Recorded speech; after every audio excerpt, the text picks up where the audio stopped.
ಆಕಾಶವಾಣಿ ವಾರ್ತೆಗಳು ಓದುತ್ತಿರುವವರು ಹರ್ಷಿತಾ ಟಿಎಲ್. ಮುಖ್ಯಾಂಶಗಳು: ಉಭಯ ಸದನಗಳಲ್ಲಿ ಕೇಂದ್ರ ಗೃಹ ಸಚಿವರ ಹೇಳಿಕೆ ಆಗ್ರಹಿಸಿ ಗದ್ದಲ, ಕಲಾಪ ಮಧ್ಯಾಹ್ನ 2 ಗಂಟೆಗೆ ಮುಂದೂಡಿಕೆ. ಜಾರ್ಖಂಡ್ನಲ್ಲಿ ಪ್ರತಿಭಟನಾ ನಿರತ ವಿದ್ಯಾರ್ಥಿಗಳ ವಿರುದ್ಧದ ಪೊಲೀಸ್ ಕ್ರಮ ಖಂಡಿಸಿ ಎನ್ಡಿಎ ಸಂಸದರಿಂದ ಪ್ರತಿಭಟನಾ ಮೆರವಣಿಗೆ. ಸ್ವಾತಂತ್ರ್ಯ ಹೋರಾಟಗಾರ ಖುದೀರಾಮ್ ಬೋಸ್ 119ನೇ ಪುಣ್ಯ ಸ್ಮರಣೆ, ಗಣ್ಯರಿಂದ ಗೌರವ ನಮನ. ಕೆನಡಾ ಓಪನ್ ಟೆನಿಸ್, ಉಕ್ರೇನ್ನ ಸ್ವಿಟೋಲಿನಾ ಹಾಗೂ ಪೋಲೆಂಡ್ನ ಇಗಾ ಸ್ವಿಯಾಟೆಕ್ ಸೆಮಿಫೈನಲ್ ಪ್ರವೇಶ. Grand chess tour Sinquefield cup, ಭಾರತದ ಗ್ರ್ಯಾಂಡ್ ಮಾಸ್ಟರ್ ಪ್ರಜ್ಞಾನಂದ ಮೊದಲ ಸುತ್ತು ಡ್ರಾ. ವಾರ್ತೆಗಳ ವಿವರ. ಪ್ರಶ್ನೋತ್ತರ ವೇಳೆಯಲ್ಲಿ ವಿಪಕ್ಷಗಳು ನಡೆಸಿದ ತೀವ್ರ ಗದ್ದಲ ಮತ್ತು ಘೋಷಣೆಗಳ ನಡುವೆ ಸಂಸತ್ತಿನ ಉಭಯ ಸದನಗಳ ಕಲಾಪವನ್ನು ಇಂದು ಮಧ್ಯಾಹ್ನ 2 ಗಂಟೆಯವರೆಗೆ ಮುಂದೂಡಲಾಗಿದೆ. ಲೋಕಸಭೆ ಕಲಾಪದ ವೇಳೆ ಲೋಕಸಭಾಧ್ಯಕ್ಷ ಓಂ ಬಿರ್ಲಾ ಸಂಸದರಲ್ಲಿ ಸದನದ ಶಿಸ್ತು ಕಾಯ್ದುಕೊಳ್ಳುವಂತೆ ಮತ್ತು ಕಲಾಪ ಸುಸೂತ್ರವಾಗಿ ನಡೆಯಲು ಸಹಕರಿಸುವಂತೆ ಮನವಿ ಮಾಡಿದರು. ನೀಟ್ ಪರೀಕ್ಷಾರ್ಥಿಗಳ ಪ್ರತಿಭಟನೆಯ ಮೇಲಿನ ಪೊಲೀಸ್ ಕ್ರಮದ ಕುರಿತು ಚರ್ಚಿಸಲು ಗೃಹ ಸಚಿವರು ಸಿದ್ದರಿರುವುದಾಗಿ ಕೇಂದ್ರ ಸರ್ಕಾರ ತಿಳಿಸಿದೆ ಎಂದು ತಿಳಿಸಿದ ಸಭಾಧ್ಯಕ್ಷರು ಗದ್ದಲ ನಿಲ್ಲದಿದ್ದಾಗ ಕಲಾಪವನ್ನು ಮುಂದೂಡಿದರು. ಪ್ರತಿಭಟನಾ ನಿರತ ವಿದ್ಯಾರ್ಥಿಗಳ ವಿರುದ್ಧ ನಡೆದ ಪೊಲೀಸ್ ಕ್ರಮದ ಕುರಿತು ಗೃಹ ಸಚಿವ ಅಮಿತ್ ಶಾ ಅವರೇ ನೇರವಾಗಿ ಸದನದಲ್ಲಿದ್ದು ಉತ್ತರಿಸಬೇಕೆಂದು ವಿಪಕ್ಷಗಳು ಆಗ್ರಹಿಸಿದವು. ಶೂನ್ಯ ವೇಳೆಯಲ್ಲಿ ಉಭಯ ಪಕ್ಷಗಳ ಸದಸ್ಯರ ನಡುವೆ ಏರ್ಪಟ್ಟ ತೀವ್ರ ವಾಗ್ವಾದ ಮತ್ತು ಗದ್ದಲದಿಂದಾಗಿ ರಾಜ್ಯಸಭಾ ಕಲಾಪಕ್ಕೂ ಕೆಲಕಾಲ ಅಡ್ಡಿ ಉಂಟಾಗಿ ಕಲಾಪ ಮಧ್ಯಾಹ್ನ 2 ಗಂಟೆಗೆ ಮುಂದೂಡಲಾಗಿದೆ.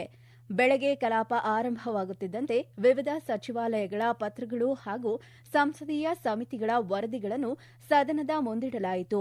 ಬಳಿಕ ಸಭಾಪತಿ ಸಿಪಿ ರಾಧಾಕೃಷ್ಣನ್ ಅವರು ತುರ್ತು ವಿಷಯಗಳ ಚರ್ಚೆಗೆ ಅವಕಾಶ ನೀಡಿದಾಗ ವಿಪಕ್ಷಗಳು ಘೋಷಣೆ ಕೂಗಲು ತೊಡಗಿದವು.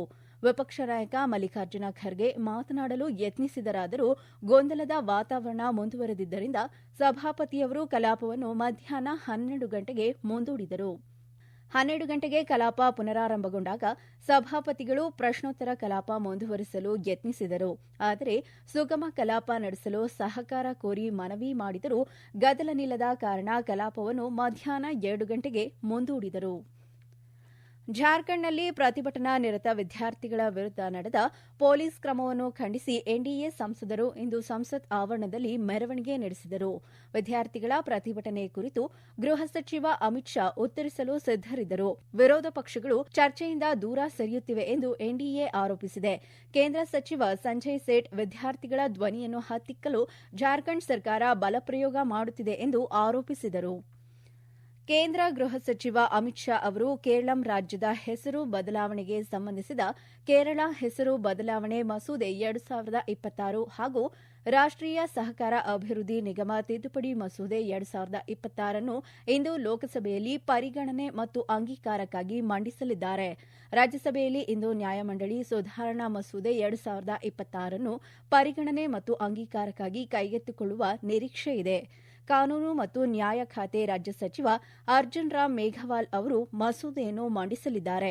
ವಿವಿಧ ನ್ಯಾಯಮಂಡಳಿಗಳ ಅಧ್ಯಕ್ಷರು ಮತ್ತು ಸದಸ್ಯರ ಅರ್ಹತೆ, ನೇಮಕಾತಿ, ಸೇವಾ ಷರತ್ತುಗಳು ಹಾಗೂ ನ್ಯಾಯಮಂಡಳಿಗಳ ಆಡಳಿತ ಮತ್ತು ಕಾರ್ಯನಿರ್ವಹಣೆಯಲ್ಲಿ ದಕ್ಷತೆ, ಸ್ವಾತಂತ್ರ್ಯ, ಪಾರದರ್ಶಕತೆ ಮತ್ತು ಏಕರೂಪತೆ ಖಚಿತಪಡಿಸುವುದು ಮಸೂದೆಯ ಉದ್ದೇಶವಾಗಿದೆ.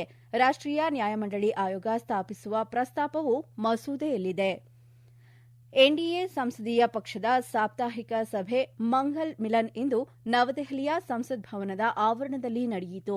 ಪ್ರಧಾನಮಂತ್ರಿ ನರೇಂದ್ರ ಮೋದಿ, ಕೇಂದ್ರ ಗೃಹ ಸಚಿವ ಅಮಿತ್ ಶಾ, ಬಿಜೆಪಿ ಅಧ್ಯಕ್ಷ ನಿತಿನ್ ನಬೀನ್ ಸೇರಿದಂತೆ ಎನ್ಡಿಎಯ ಇತರ ನಾಯಕರು ಸಭೆಯಲ್ಲಿ ತ್ರಿವರ್ಣ ಧ್ವಜವನ್ನು ಕೈಯಲ್ಲಿ ಹಿಡಿದು ರಾಷ್ಟಭಕ್ತಿಯ ಸಂದೇಶ ಸಾರಿದರು.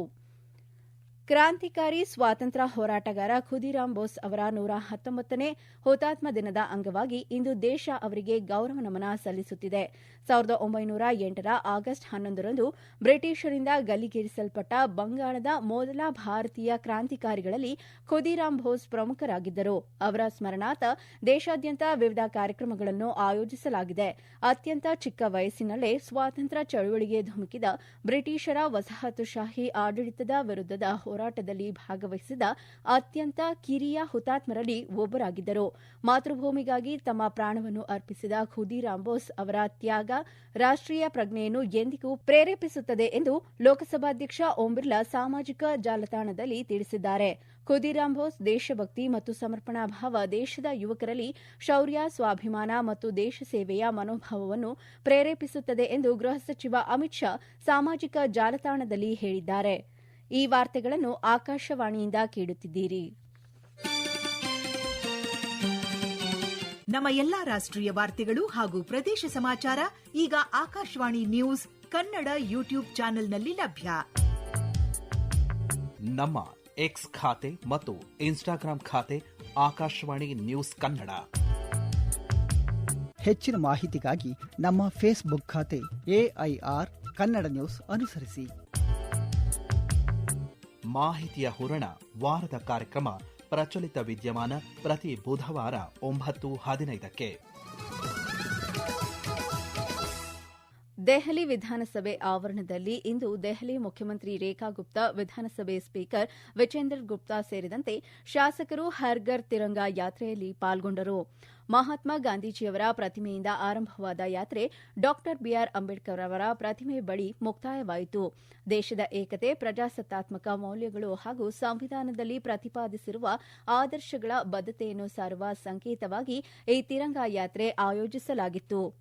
ಉತ್ತರ ಪ್ರದೇಶದಾದ್ಯಂತ ಎಲ್ಲಾ ಮದರಸಾಗಳಲ್ಲಿ ಹರ್ ಘರ್ ತಿರಂಗಾ ಅಭಿಯಾನಕ್ಕೆ ಸಂಬಂಧಿಸಿದ ಕಾರ್ಯಕ್ರಮಗಳನ್ನು ಉತ್ಸಾಹದಿಂದ ಆಯೋಜಿಸಲಾಗಿತ್ತು. ಮದರಸಾಗಳಲ್ಲಿ ವ್ಯಾಸಂಗ ಮಾಡುತ್ತಿರುವ ವಿದ್ಯಾರ್ಥಿಗಳು ಮತ್ತು ಯುವಕರು ಅಭಿಯಾನದಲ್ಲಿ ಭಾಗವಹಿಸುವಂತೆ ಪ್ರೋತ್ಸಾಹಿಸಬೇಕೆಂದು ಅಲ್ಪಸಂಖ್ಯಾತರ ಕಲ್ಯಾಣ ಸಚಿವ ದಾನಿಶ್ ಅನ್ಸಾರಿ ನಿರ್ದೇಶನ ನೀಡಿದ್ದಾರೆ. ಮದರಸಾಗಳಲ್ಲಿ ರಾಷ್ಟ ಧ್ವಜಾರೋಹಣ, ರಾಷ್ಟಗೀತೆ ಗಾಯನ, ದೇಶಭಕ್ತಿ ಕಾರ್ಯಕ್ರಮಗಳು ಹಾಗೂ ಮಹಾನ್ ಸ್ವಾತಂತ್ರ್ಯ ಹೋರಾಟಗಾರರ ಕೊಡುಗೆಗಳನ್ನು ಬಿಂಬಿಸುವ ಜಾಗೃತಿ ಕಾರ್ಯಕ್ರಮಗಳನ್ನು ಆಯೋಜಿಸಲಾಗುವುದು ಎಂದು ತಿಳಿಸಿದ್ದಾರೆ. ಕಾನ್ವರ್ ಯಾತ್ರೆಯ ಹಿನ್ನೆಲೆಯಲ್ಲಿ ಹರಿದ್ವಾರದಲ್ಲಿ ಭಕ್ತಿಯ ಸಮೂಹವೇ ಕಂಡುಬಂದಿದೆ. ನಿನ್ನೆ ಸಂಜೆ ವೇಳೆಗೆ 4,43,78,000ಕ್ಕೂ ಅಧಿಕ ಭಕ್ತರು ಹರಿದ್ವಾರದಿಂದ ಪವಿತ್ರ ಗಂಗಾಜಲವನ್ನು ಹೊತ್ತು ತಮ್ಮ ಊರುಗಳತ್ತ ಪ್ರಯಾಣ ಬೆಳೆಸಿದ್ದಾರೆ.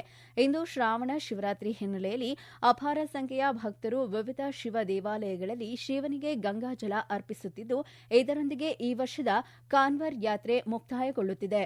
ಸುಗಮ ಹಾಗೂ ಸುರಕ್ಷಿತ ಕಾನ್ವರ್ ಯಾತ್ರೆ ಖಚಿತಪಡಿಸಿಕೊಳ್ಳಲು ಪ್ರಮುಖ ಸ್ನಾನಘಟ್ಟಗಳು, ಕಾನ್ವರ್ ಮಾರ್ಗಗಳು ಮತ್ತು ಸೂಕ್ಷ್ಮ ಪ್ರದೇಶಗಳಲ್ಲಿ ಭದ್ರತೆ, ಸಂಚಾರ, ಆರೋಗ್ಯ ಹಾಗೂ ಸ್ವಚ್ಛತಾ ವ್ಯವಸ್ಥೆಗಳನ್ನು ನಿಕಟವಾಗಿ ಮೇಲ್ವಿಚಾರಣೆ ಮಾಡಲಾಗುತ್ತಿದೆ. ಕೈಗೆಟುಕುವ ವಸತಿ ವ್ಯವಸ್ಥೆಯು ಸುಸ್ಥಿರ ಪರಿಸರ ವ್ಯವಸ್ಥೆಯಾಗಿ ರೂಪುಗೊಳ್ಳಬೇಕೆಂದು ನಗರಾಭಿವೃದ್ಧಿ ಇಲಾಖೆಯ ಕಾರ್ಯದರ್ಶಿ ಸತ್ಯೇಂದ್ರ ಸಿಂಗ್ ಹೇಳಿದ್ದಾರೆ. ನವದೆಹಲಿಯಲ್ಲಿ ಇಂದು ನಡೆದ ಕೈಗೆಟುಕುವ ವಸತಿಯನ್ನು ಮರುರೂಪಿಸುವುದು ಕುರಿತ ರಾಷ್ಟೀಯ ಸಮ್ಮೇಳನದಲ್ಲಿ ಅವರು ಮಾತನಾಡಿದರು. ವಸತಿ ವ್ಯವಸ್ಥೆ ಕೇವಲ ಯೋಜನಾ ಆಧಾರಿತ ವಿಧಾನದಿಂದ ಹೊರಬಂದು ಸ್ವಂತ ಮನೆ ಹಾಗೂ ಬಾಡಿಗೆ ಮನೆ ಸೇರಿದಂತೆ ಹಲವು ವಸತಿ ಆಯ್ಕೆಗಳನ್ನು ಒದಗಿಸುವ ಸುಸ್ಥಿರ ಪರಿಸರ ವ್ಯವಸ್ಥೆಯಾಗಬೇಕೆಂದು ಹೇಳಿದರು. ಪ್ರಧಾನಮಂತ್ರಿ ಆವಾಸ್ ಯೋಜನೆ ನಗರದಡಿ 1.25 ಕೋಟಿಗೂ ಹೆಚ್ಚು ಮನೆಗಳಿಗೆ ಮಂಜೂರಾತಿ ನೀಡಲಾಗಿದ್ದು, 1 ಕೋಟಿಗೂ ಅಧಿಕ ಮನೆಗಳ ನಿರ್ಮಾಣ ಪೂರ್ಣಗೊಂಡು ಫಲಾನುಭವಿಗಳಿಗೆ ಹಸ್ತಾಂತರಿಸಲಾಗಿದೆ ಎಂದು ಕಾರ್ಯದರ್ಶಿ ತಿಳಿಸಿದರು.